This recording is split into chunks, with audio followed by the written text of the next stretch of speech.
Helena sempre fora uma mulher de longos silêncios, daquelas que mais ouvia do que falava. Desde que perdera o filho Matthew, o médico que lhe herdara a compostura e a calma com que encarava o mundo, sua vida se tornara um quebra-cabeça de memórias dispersas. Morava numa casa modesta, nos limites de um bairro tranquilo, onde todas as tardes cheiravam a pão torrado e folhas secas. Passava as manhãs cuidando do pequeno jardim e as tardes lendo as cartas que Matthew lhe enviara da residência médica. Embora meses tivessem se passado desde a morte dele, ela ainda esperava ouvir sua voz atrás de alguma porta. Tudo mudou numa terça-feira qualquer, quando um gesto cotidiano, tão simples, que passaria despercebido, menos a fez entender que o luto nem sempre é silêncio, mas um aviso que se aprende a atentar com o tempo. Naquele dia, Helena estava na cozinha preparando chá de camomila, quando pela janela, viu sua nora Ashley sair para o pátio com um saco de lixo preto na mão. Seus movimentos eram rápidos, quase nervosos. A princípio, ela não prestou atenção. Ashley geralmente limpava compulsivamente quando estava inquieta. Mas algo no conteúdo do saco chamou sua atenção. Um pedaço de tecido azul estava para fora, uma cor que ela reconheceu imediatamente. Seu coração disparou. Era o velho cobertor de bebê que Matthew havia comprado quando Isabela nasceu. Aquele mesmo cobertor o acompanhara por noites inteiras no hospital, quando seu filho dormia em uma poltrona com a recém-nascida nos braços. Helena saiu para o pátio lentamente, observando Ashley colocar o saco dentro da lixeira e ir embora sem olhar para trás. Ela não conseguia entender como alguém podia jogar fora algo tão cheio de história, muito menos alguém que dizia ter amado Matthew. Esperou que Ashley saísse com Isabela no carro, e quando a rua ficou silenciosa, Helena calçou luvas de limpeza, atravessou o quintal e abriu a lixeira. O cheiro de restos de comida e plástico quente a atingiu com força total, mas ela não hesitou, afastou sacolas, latas amassadas e caixas úmidas, até encontrar a sacola preta. Colocou-a no chão à brua com cuidado e, entre as cascas e os papéis, viu o tecido azul. Sacudiu-a 2 vezes, como se isso a afastasse do desprezo que acabara de sofrer. De perto, notou que a colcha estava mais pesada do que o normal, e que uma das costuras laterais parecia diferente, como se tivesse sido feita às pressas. Abraçou-a contra o peito por um instante, não por nostalgia, mas para acalmar o tremor que lhe subia pelos braços. Então a carregou para dentro de casa, fechou a porta e baixou a persiana da cozinha, como se precisasse se esconder do mundo para o que estava prestes a fazer. Ela estendeu a colcha sobre a mesa de jantar e passou os dedos pela costura estranha. Conhecia bem aquela linha. Não era original. Enfiou a mão na gaveta onde guardava seu kit de costura, tirou uma tesoura de ponta fina e começou a abrir a costura, pacientemente puxando a linha, sem rasgar. O tecido... protuberância interna apareceu imediatamente algo retangular, envolto em filme plástico e fita adesiva transparente. Cortou a fita, descascou o plástico e revelou um telefone antigo, com a capa arranhada e o vidro frontal opaco. Não parecia uma relíquia sentimental, parecia propositalmente escondido. Helena não era especialista em tecnologia, mas sabia como carregar um dispositivo. Conectou o cabo do antigo carregador universal, que usava para lâmpadas e relógios.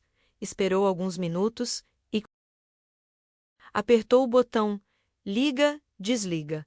A tela vibrou. Um fundo azul, a hora estava desligada e poucos ícones. Não havia sinal, mas bateria suficiente para abrir a galeria. Ela respirou fundo antes de tocar na tela, como alguém abrindo uma porta que ela não sabia para onde levava. A primeira coisa que viu foram fotos que não se lembrava de ter visto. Ashley apareceu em várias delas, vestida com roupas elegantes, posando em restaurantes e quartos de hotel com um homem que Helena não conhecia. Em algumas imagens, eles estavam de mãos dadas. Em outras, se beijavam em frente ao espelho. O rosto daquele homem, de barba parada e olhar altivo, se repetia inúmeras vezes. O arquivo de fotos tinha datas que coincidiam com os últimos meses de vida de Matthew, Seu sangue gelou. Ela abriu o registro de mensagens e o que leu foi ainda pior.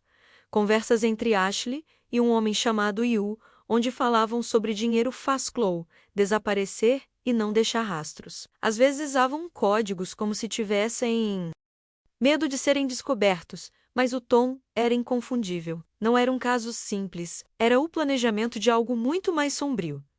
Helena olhou para a tela, paralisada, a luz do celular refletia seu rosto perturbado. As palavras "faça-o desaparecer" ecoavam em sua cabeça repetidamente, como um eco impossível de apagar. Sentiu um nó no estômago e colocou o aparelho sobre a mesa, com medo de deixá-lo cair. Por um momento, pensou que tudo pudesse ser um engano, uma brincadeira, um arquivo antigo, mas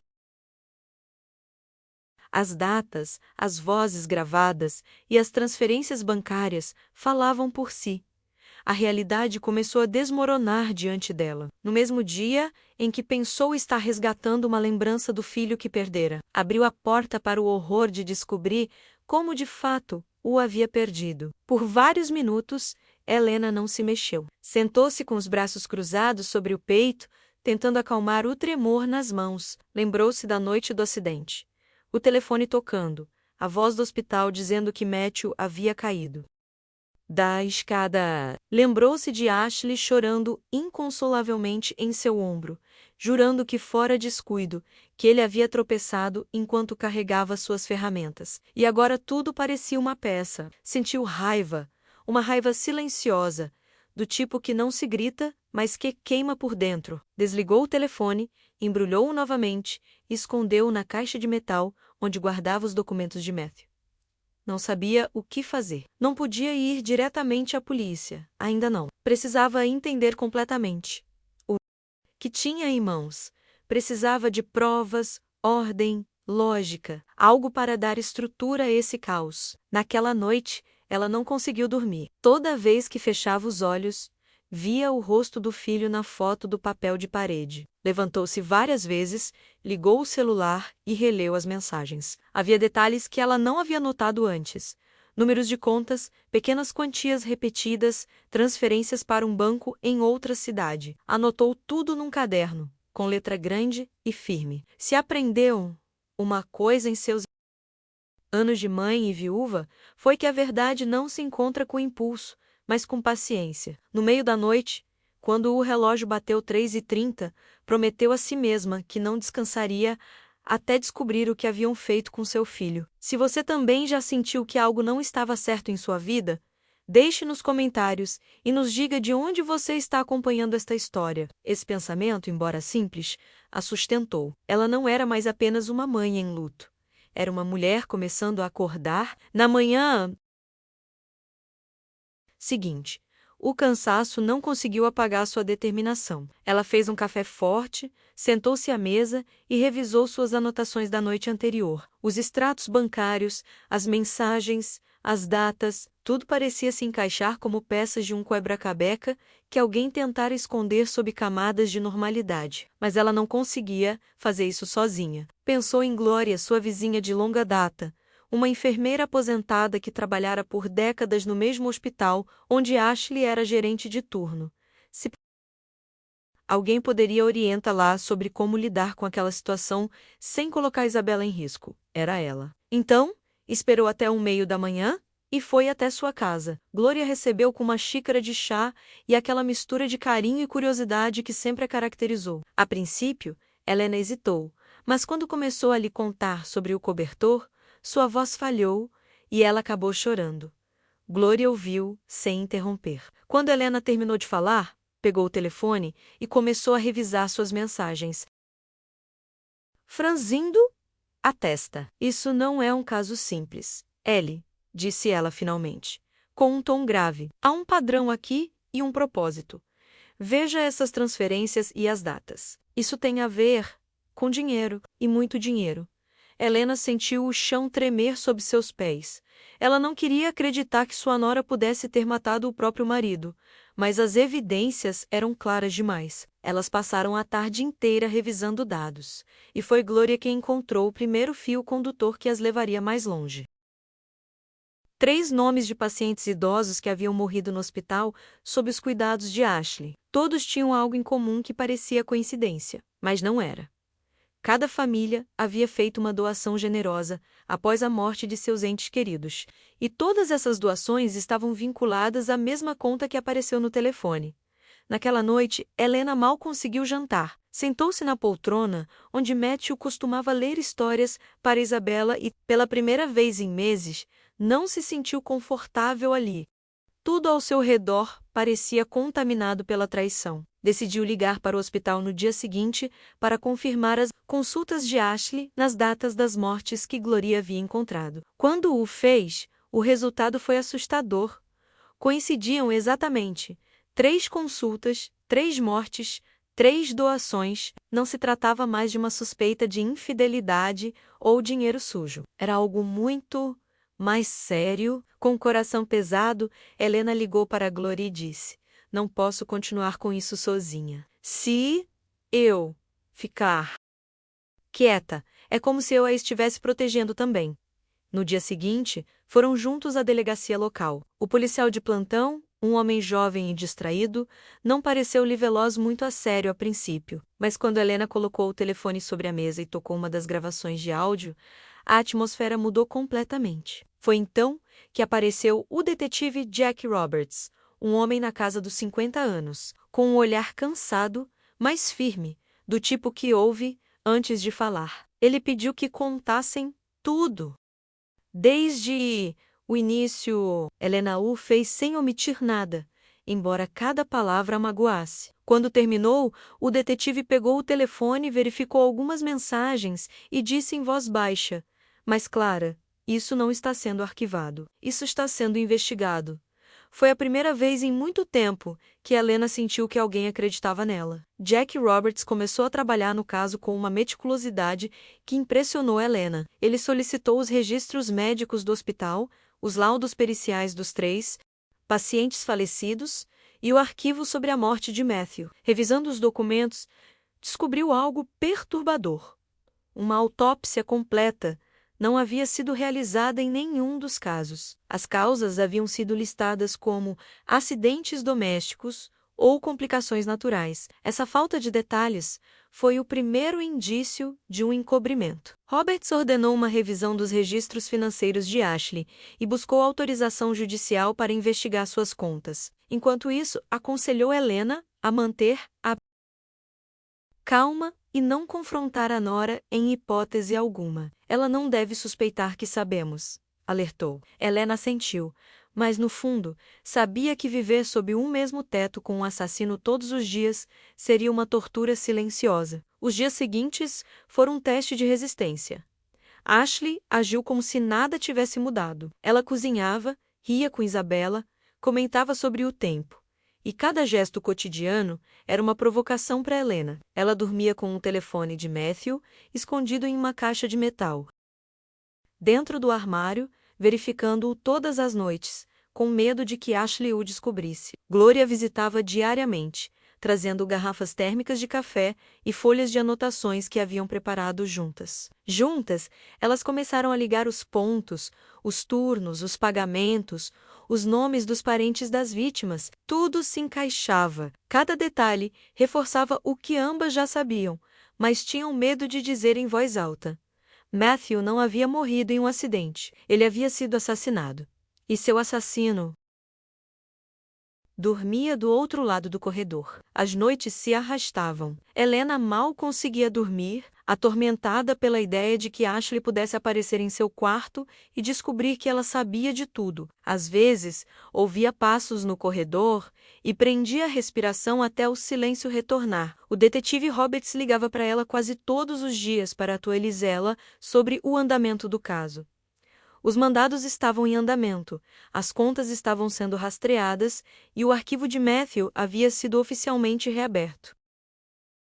Ouvir aquelas palavras fez suas mãos tremerem. Não era apenas o alívio de ser ouvida, era a confirmação de que sua intuição, menos aquela voz interior que ninguém queria ouvir, sempre estivera certa. Gloria a acompanhava em cada passo e juntas mantinham registros meticulosos de datas, nomes e valores. A justiça, embora lenta, começava a agir. Enquanto isso, Ashley continuava agindo como se nada tivesse acontecido. Ia trabalhar com o mesmo sorriso impecável e o mesmo jeito doce. Na vizinhança, todos ainda a consideravam um exemplo de profissional e mãe. Essa imagem pública a protegia, e Helena sabia disso, por isso, precisava ter paciência. O detetive havia pedido que ela não mudasse a rotina nem demonstrasse desconfiança. E assim ela fez. Tomaram café da manhã juntas, conversaram sobre Isabela, fingiram normalidade, mas em cada palavra, em cada gesto, Helena lia uma nova história. Era como conviver com um fantasma que não sabia que já havia sido exposto. Cada dia que passava era uma guerra silenciosa entre as aparências e a verdade. Certa tarde, o detetive Roberts ligou para Helena e pediu que ela fosse à delegacia. Quando ela chegou, ele a esperava, com um arquivo na mão e uma expressão grave. Eles tinham encontrado algo. A análise preliminar da conta mostrou grandes transferências para um homem chamado Hugh Miller. Ao ouvir esse nome, Helena sentiu um arrepio. Era o mesmo homem que aparecia nas mensagens telefônicas, o mesmo homem nas fotos. Roberts explicou que esse homem tinha um histórico de fraude e falsificação de documentos. As transações financeiras coincidiram com os dias seguintes à morte de Matt. Estava claro, não se tratava apenas de um caso, mas de uma conspiração para receber o seguro de vida. Helena cerrou os punhos, olhando para o chão. Não havia mais dúvidas. Ashley havia planejado cada passo. Naquela mesma noite, enquanto Ashley dormia, Helena ligou o celular novamente. Verificou os e-mails, as gravações de áudio, as mensagens apagadas, que conseguira recuperar com a ajuda de Gloria. Em uma delas, Ashley escreveu para Hugh: "Tudo sairá como planejado. Ninguém vai desconfiar." Matthew sempre foi muito crédulo. Aquela frase a destruiu por dentro. Ela fechou os olhos, e as lágrimas que havia retido por semanas saíram incontrolavelmente. Sentou-se no chão, segurando o celular como se fosse uma relíquia amaldiçoada. Pensou em Isabela, na inocência da garotinha dormindo em seu quarto, alheia ao monstro que era sua mãe. Aquela foi a primeira vez que Helena esperou que a justiça chegasse rapidamente, não apenas para Matthew, mas para salvar sua neta do futuro que a aguardava. Na manhã seguinte, Helena acompanhou o detetive Roberts para prestar seu depoimento formal. A investigação não era mais uma mera suspeita, era um caso de homicídio em aberto. Quando assinou seu depoimento, suas mãos tremiam. Não era medo, era a sensação de trair alguém que vivera sob seu teto, de quebrar a fachada que mantivera por tanto tempo. Mas vizinhos faziam perguntas, outros sussurravam. Helena evitava explicações, dizendo simplesmente que era assunto de família. À noite, o toque do telefone fixo a assustava. Cada toque a fazia pensar que Ashley havia descoberto alguma coisa. Gloria aconselhou a não demonstrar medo, a manter a rotina e a se concentrar em Isabela. Ela é a única coisa pura que sobrou de tudo isso, disse-lhe certa tarde, enquanto tricotavam juntas na varanda. Helena assentiu, observando a menina brincar no jardim, alheia ao inferno que se desenrolava ao redor delas. Foi naquele momento que jurou protegê-la, acontecesse o que acontecesse. Semanas depois, os resultados da exumação de Matthew chegaram ao consultório de Roberts. O laudo era contundente. Marcas de imobilização foram encontradas nos antebraços, hematomas nos ombros e um ferimento na cabeça incompatível com uma queda acidental. Helena teve que se sentar ao ouvir a leitura do legista. Ela havia esperado por aquele momento com uma mistura de esperança e terror, mas ouvi-lo lido em voz alta foi como reviver a noite do acidente. Roberts garantiu a ela que aquela evidência mudaria o curso do caso. "Isso é homicídio, Sra. Collins", disse ele com firmeza. "E não vamos parar até provarmos." Ela sentiu, com os olhos cheios de lágrimas. Não era a justiça perfeita que se imagina nos filmes, mas era a verdade rompendo tantas mentiras. Naquela mesma noite, Gloria chegou com uma pasta que ela mesma havia preparado. Continha recortes de jornal, relatórios médicos e anotações antigas do hospital onde Ashley trabalhava. Entre os documentos havia um nome que chamou a atenção de ambas: Lídia Torres. Segundo o arquivo, Lídia era uma enfermeira que havia desaparecido anos antes, sem deixar vestígios. Mas ainda mais perturbadora era outra coincidência. Lídia era a mãe biológica de Isabela, e sua causa oficial de morte também foi traumatismo craniano por queda doméstica. Glória sentiu o ar escapar dos pulmões. Não apenas seu filho havia sido assassinado, mas a história se repetia com a mesma frieza. Ashley não era impulsiva nem desesperada. Ela era metódica. Ela era perigosa. Roberts ordenou a reabertura do caso de Lídia Torres e a solicitação de todos os laudos periciais relacionados. Os resultados confirmaram o que todos temiam. Os ferimentos eram idênticos aos de Matthew. Até mesmo, na direção dos golpes, a mesma assinatura do legista apareceu em ambos os arquivos, levantando suspeitas de um encobrimento dentro do hospital. Helena levou as mãos ao rosto ao ouvir o laudo. Não se tratava de uma série de coincidências. Era um padrão meticuloso de crimes disfarçados de acidentes. Glória, sempre pragmática, tomou a iniciativa de revisar a lista completa de pacientes sob os cuidados de Ashley. Quanto mais pesquisavam, mais nomes apareciam com causas de morte semelhantes. Dezenas de vidas foram ceifadas sob a mesma narrativa de quedas ou insuficiência cardíaca inesperada. Enquanto isso, Ashley continuava sua vida como se parecesse normal. Ela continuou trabalhando no hospital, participando de eventos de caridade e projetando uma imagem de devoção maternal impecável. Mas a pressão estava começando a quebrar essa fachada. Após semanas de vigilância, Roberts descobriu evidências de que ela estava se comunicando secretamente com Hugh Miller por meio de um número registrado em outro estado. A polícia rastreou uma série de transações da conta de Ashley até ele, totalizando mais de $500.000. Helena observava tudo de longe, sentindo-se como se estivesse vivendo dentro de um pesadelo sem acordar. Cada descoberta a aproximava da verdade, mas também a deixava com um sentimento amargo. O monstro estava dentro de sua família há anos, e ninguém havia percebido. Certa noite, enquanto Helena observava da janela da sala de estar, viu um carro estacionar em frente à casa. Era um sedã preto, com os faróis apagados. Um homem permanecia lá dentro, aparentemente esperando. Seu coração disparou.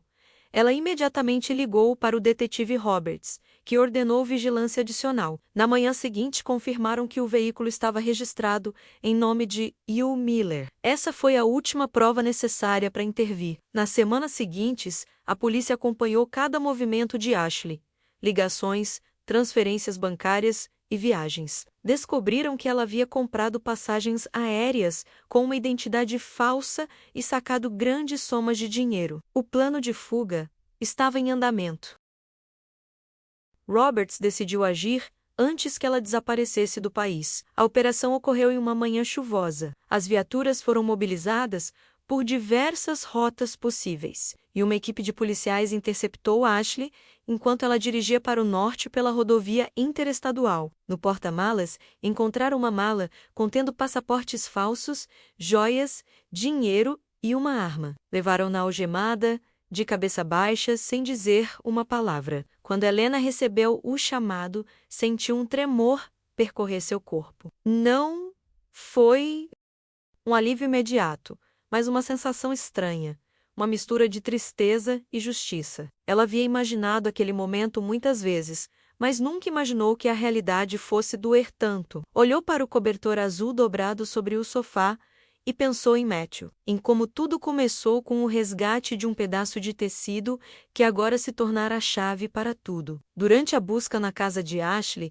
os policiais encontraram algo que deixou até o detetive Roberts sem palavras. No quarto principal, atrás de um painel falso no armário, havia um pequeno baú de metal com fechadura dupla. Lá dentro, cuidadosamente organizados, havia vários pendrives, discos rígidos externos e cadernos com anotações detalhadas. Nos vídeos, Ashley falava diretamente para a câmera, com uma frieza assustadora, explicando como selecionava suas vítimas, como manipulava registros médicos e como justificava cada morte como uma correção do destino. Em um desses arquivos, ela mencionou Matthew pelo nome.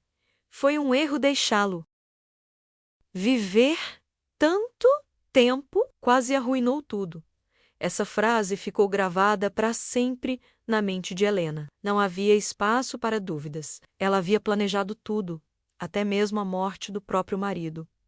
As evidências eram contundentes. Roberts ordenou a prisão de Hugh Miller, que foi encontrado em um motel à beira da estrada, a poucos quilômetros da fronteira. Durante o interrogatório, ele confessou ter ajudado Ashley a encenar os acidentes, falsificar documentos e movimentar dinheiro entre contas de terceiros.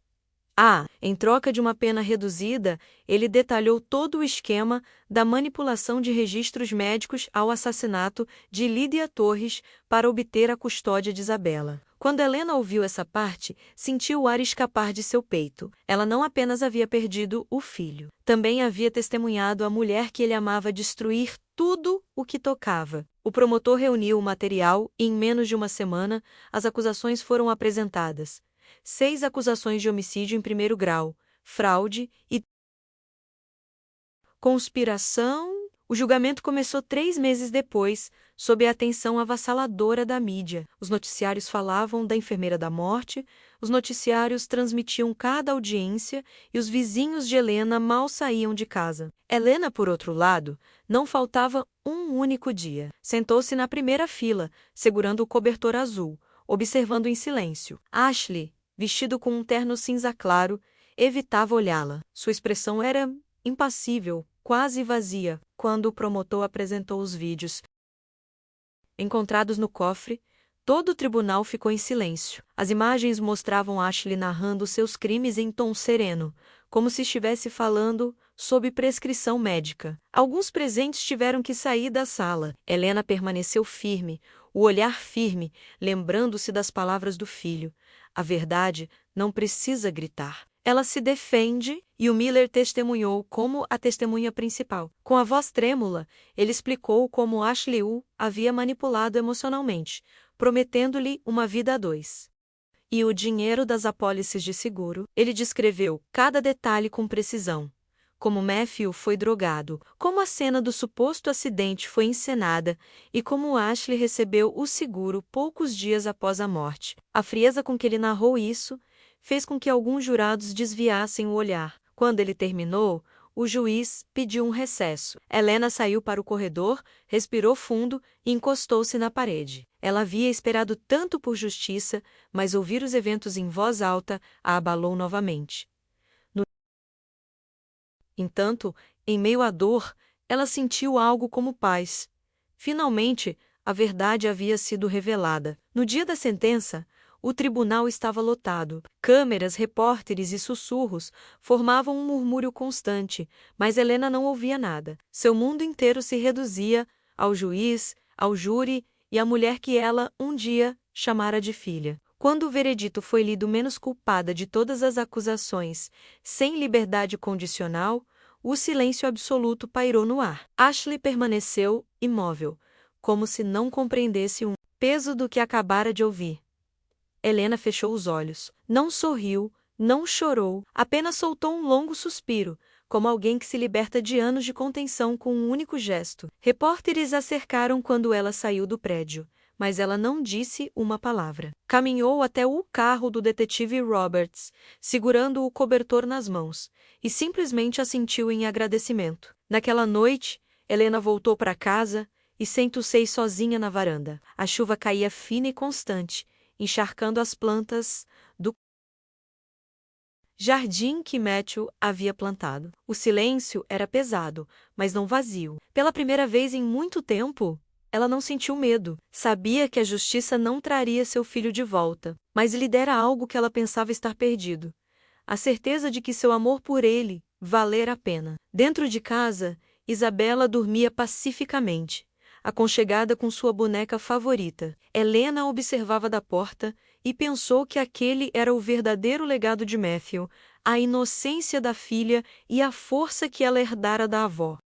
Silenciosamente, murmurou uma promessa. Seu pai está em paz, minha filha. E eu também.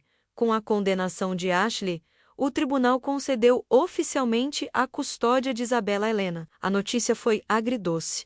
Ela havia conquistado o direito de criar a neta, mas ao custo de perder o filho e destruir a família que ele havia construído. Isabela tinha apenas 5 anos e não entendia completamente o que estava acontecendo. Ela perguntava com frequência sobre a mãe e Helena respondia com ternura, mas sem mentir. Ela está longe, querida, e não voltará tão cedo. Com o passar dos meses, a menina se adaptou à rotina na casa da avó. O jardim tornou-se seu refúgio. Ali, ela brincava, desenhava e conversava com as flores, como se ali encontrasse um consolo silencioso. Helena viu uma centelha da alma de Matthew em cada gesto de Isabela. Essa conexão era o que a mantinha em movimento. Aos poucos, a vizinhança voltou à calma. Os curiosos se cansaram de falar sobre o caso, e a vida seguiu.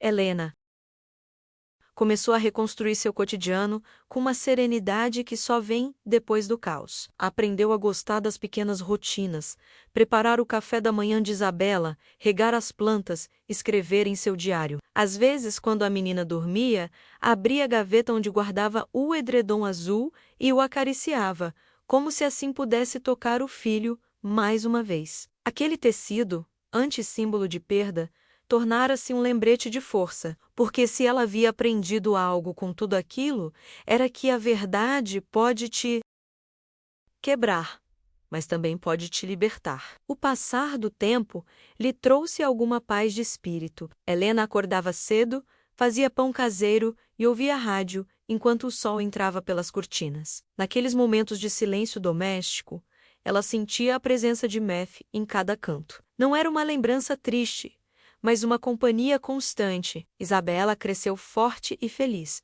com aquele misto de doçura e determinação que ele também possuía. Às vezes, quando a menininha tropeçava e se levantava rindo, Helena pensava que a vida estava lentamente lhe devolvendo o que a dor lhe havia tirado. Ela aprendeu a se livrar dos ruídos do passado e a olhar para o presente com gratidão. Ela não vivia mais baseada no medo ou na perda, mas no amor que ainda permanecia. Certa tarde, Glória a visitou com uma torta de maçã recém-assada. Sentaram-se na varanda, observando Isabela correr por entre as flores. Nunca pensei que chegaríamos a esse ponto, disse Glória, servindo chá. Helena sorriu, com aquela serenidade que só surge depois de uma tempestade. Eu também não, mas aqui estamos. Viver, no fim das contas, também é um ato de coragem. Passaram a tarde conversando sobre coisas simples, receitas, o clima, o jardim. Foi a primeira vez em muito tempo que se falaram sem mencionar a palavra justiça. Ambas sabiam que não precisavam mais pronunciá-la. A justiça havia chegado, e o que restava agora era aprender a conviver com o eco do que sobreviveu. Anos se passaram, e a casa de Helena se encheu de novas fotografias. Isabela em seu primeiro dia de aula, Isabela em seu primeiro uniforme, Isabela segurando seu diploma do ensino fundamental. Cada imagem era uma vitória silenciosa sobre o passado. Helena emoldurou uma foto de Matthew com sua filha bebê e a colocou ao lado da moldura do diploma escolar da menina. Era sua maneira de mantê-los juntos, mesmo quando o tempo insistia em separá-los. À noite, quando Isabela adormecia, Helena sentava-se em frente à lareira e escrevia em um caderno de capa dura. Não eram cartas ou confissões, mas pensamentos simples. O que ela havia aprendido, o que ela queria deixar para sua neta como legado. Ela escreveu sobre o valor da verdade, da paciência e do poder de ouvir a própria intuição, quando tudo o mais parece silencioso. Com o tempo, Isabela se tornou uma adolescente responsável, de caráter forte e olhar curioso. Gostava de acompanhar a avó ao mercado, ajudá-la nas compras e ouvir as histórias sobre o pai, que Helena contava com um misto de ternura e cautela. Havia detalhes que ela ainda não revelava, não por medo, mas por respeito à idade da menina. Quando você for mais velha, vai entender algumas coisas melhor, costumava dizer. E Isabela concordava, sem pressão. Era uma jovem empática, capaz de perceber a tristeza dos outros e transformá-la em carinho. Isso deixava Helena orgulhosa. a escuridão da história da sua família não havia contaminado a alma da neta. Pelo contrário, a havia fortalecido. Quando Isabela completou 18 anos, Helena decidiu que era hora de lhe contar tudo. Não o fez com drama ou lágrimas, mas com a serenidade de quem aprendeu que a verdade liberta mais do que dói. Tirou a caixa de metal do armário, colocou o cobertor azul sobre a mesa e disse: "Isto pertence ao seu pai. E a você também." Isabela olhou em silêncio enquanto ouvia toda a história. O acidente, as suspeitas, a investigação, o julgamento. Enquanto a avó falava, ela compreendeu que sua vida havia nascido de um enorme sacrifício. Não havia raiva em seus olhos, apenas tristeza e respeito. Quando Helena terminou, a jovem a abraçou e sussurrou: "Obrigada por não me deixar crescer mentindo." Aquele momento marcou uma virada entre elas. Naquela noite, Isabela ficou acordada até tarde, olhando fixamente para o edredom que estava sobre sua cama. Ela não o via como um símbolo de tragédia, mas como um testemunho de resiliência. No dia seguinte, no café da manhã, anunciou à avó que havia tomado uma decisão. Estudaria pediatria. Pediatria, quero salvar vidas, como meu pai fez, disse ela com firmeza. Não quero que a história dele termine em dor, mas em propósito.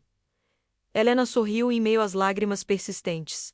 Não precisou dizer mais nada. No fundo, sabia que a vida de Matthew continuava viva em sua filha, transformada em uma vocação que curaria outras pessoas. E naquele momento, ela entendeu que a verdadeira justiça nem sempre vem nos tribunais, mas nos caminhos que o amor escolhe seguir. Os anos seguintes foram um período de calma luminosa para ambos. Isabela começou a faculdade e tornou-se uma aluna brilhante, respeitada por sua empatia e comprometimento. Durante os estágios clínicos, ela frequentemente passava mais tempo com os pacientes do que o necessário, ouvindo suas histórias. Ela disse que não conseguia parar de pensar em todas as pessoas que morreram em silêncio, sem justiça, como seu pai e Lídia Helena. Agora mais velha, a esperava todas as noites com o jantar servido, orgulhosa e animada para ver seu progresso. Às vezes, enquanto observava seu escritório cercada de livros, ela pensava que a vida lhe havia dado uma segunda chance. Não para esquecer, mas para transformar a dor em um legado que agora curava outras pessoas. Com o passar do tempo, Helena começou a escrever suas memórias em um caderno. Não eram memórias destinadas à publicação, mas cartas endereçadas a Isabela. Ela falava dos medos que sentira, das noites sem dormir, da coragem necessária para encarar a verdade sem fugir.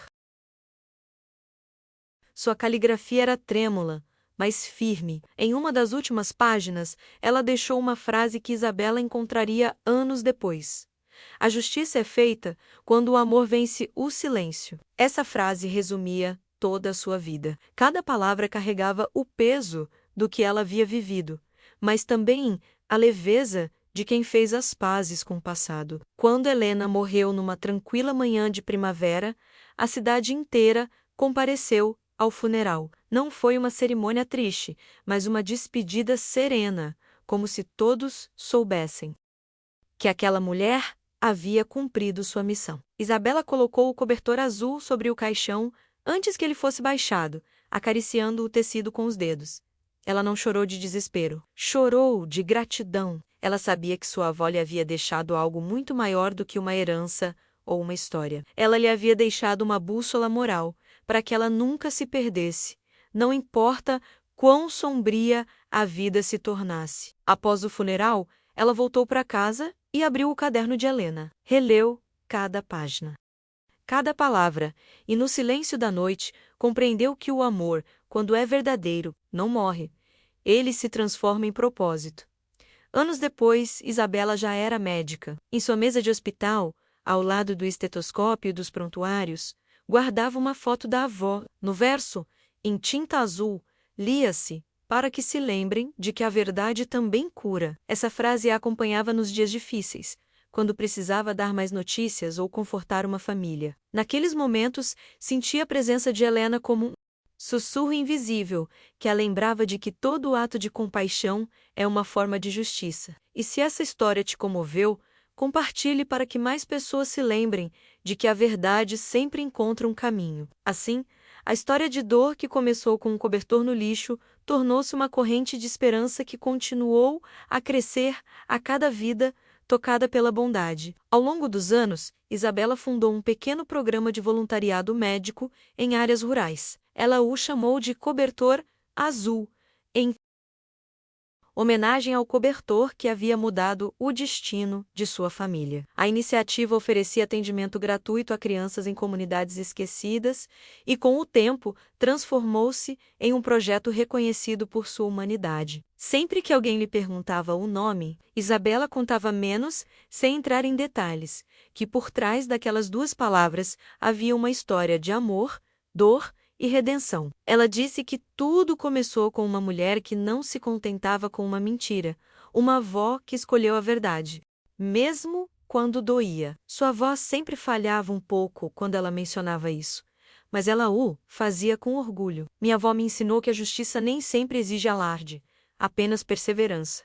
Ela repetia para seus alunos. A colcha original ainda existia, era guardada em uma caixa de madeira dentro do consultório de Isabela, cuidadosamente dobrada ao lado de uma foto de Matthew e Helena. Muitos pacientes paravam para observá-la, intrigados com sua história. Alguns acreditavam que era um simples enfeite, mas para Isabela era um símbolo de tudo o que ela havia aprendido, que até os menores gestos resgataram um pedaço de tecido. Fazer uma pergunta incômoda, não desviar o olhar, podem mudar o curso de uma vida. Quando um dia cansativo terminava, ela costumava sentar-se sozinha no consultório, acariciando a borda da colcha. Nesses silêncios, ela sentia a mesma força silenciosa que sua avó sentira naquele dia em que enfrentou o horror com o coração na mão. Com o tempo, o manto azul cresceu mais do que Isabela jamais imaginou. Jovens médicos de todo o país aderiram ao projeto, inspirados por sua história e pela maneira como ela falava sobre medicina como um ato de serviço, não de prestígio. Em um congresso universitário, alguém lhe perguntou o que a motivou a criar algo assim. Isabela sorriu, olhou para a plateia e respondeu: porque houve uma mulher que escolheu não ficar em silêncio. Tudo o que sou, devo à sua coragem. Essa frase viralizou nas redes sociais e logo o programa recebeu apoio internacional. Sem querer, Isabela transformou o luto familiar em um movimento de compaixão que continuou a salvar vidas. Em casa, numa noite de inverno, Isabela tirou o caderno de Helena da prateleira. Estava gasto, com cantos dobrados e páginas amareladas. Ela o abriu na última página, onde sua avó havia escrito: se você alguma vez duvidar, ouça seu coração. Ele sabe quando algo não se encaixa. Ela sorriu ao ler, porque entendia que aquelas palavras não eram apenas um aviso, mas um modo de vida. Fechou o caderno, apagou a luz e olhou pela janela. Lá fora, a neve caía lentamente, cobrindo o mundo de branco. Naquele silêncio, ela pensou que a vida lhe havia concedido o que Helena sempre buscou: paz. Anos mais tarde, quando Isabela já era reconhecida internacionalmente por seu trabalho médico, foi convidada a dar uma palestra no mesmo hospital onde seu pai havia trabalhado. Ela subiu ao palco com confiança, usando um crachá do manto azul em seu jaleco branco. Falou de ética, empatia e justiça, mas, acima de tudo, falou da importância de não ignorar a intuição. Se algo dentro de você lhe diz que algo está errado, ouça, disse ela, a uma plateia silenciosa. Na primeira fila, alguns ex-colegas de Matthew ouviam, emocionados, lembrando-se do jovem médico que outrora enchera aquelas mesmas salas de esperança. Ao final da palestra, Isabela mostrou uma foto projetada. Seu pai a segurando no colo, com um cobertor azul ao fundo. A sala inteira se levantou para aplaudir. Naquela noite, ao voltar para casa, Isabela colocou a colcha no sofá e acendeu uma vela ao lado do retrato de Helena. Ela contemplou a chama por um longo tempo, pensando em como tudo começou com um simples ato de amor. Uma avó que não suportava ver uma lembrança jogada fora. A verdade havia destruído uma vida, mas também salvou muitas outras. Ela fechou os olhos e sorriu, sentindo uma calma indescritível. Porque, no fundo, ela entendia que a história de Helena não era apenas a de uma mãe que buscava justiça, mas a de todas as pessoas que se recusam a desistir quando o mundo exige silêncio. E assim, enquanto a vela continuasse acesa, a luz da colcha azul continuaria viva, iluminando gerações inteiras com sua silenciosa promessa de verdade e amor.